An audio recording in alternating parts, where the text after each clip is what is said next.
It started like every ordinary morning, a noisy classroom, scribbled notebooks, and chalk dust floating in the sunlight. But somewhere between the second row and the last bench, he saw her. Not just her face, her calm, her silence.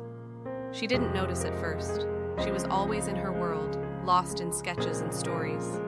But fate, oh, fate has its ways. One smile, one shared glance, and suddenly, the air between them felt different. They began walking together, pretending not to. First from the corridor to the class, then from silence to small talk. With every step, their hearts grew a little braver. It was quiet, innocent, but something in it felt infinite. When they stood together in front of the class, nervous hands, soft smiles, they realized they were stronger together. Even the teacher's voice faded behind the sound of two hearts slowly learning each other's rhythm. The library became their favorite place.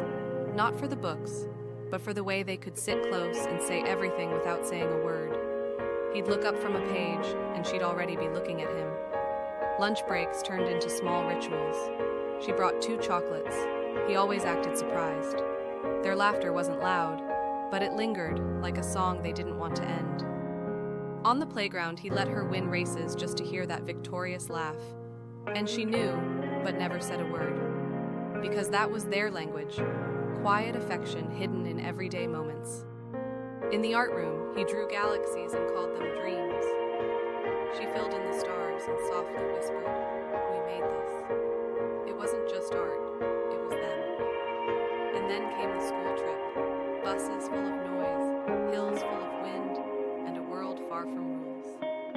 He brushed his hand against hers. She didn't move away. That moment, time didn't exist.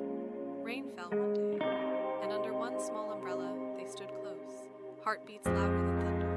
No confessions, just closeness. The kind that doesn't ask for more. Time moved faster after that. Exams, farewells, empty benches.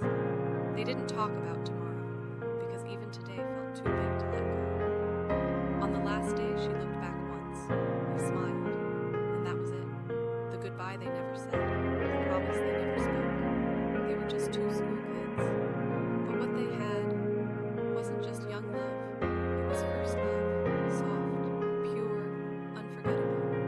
And sometimes, in the middle of life, that memory still returns. A stolen glance, a soft laugh, the warmth of someone who once meant everything.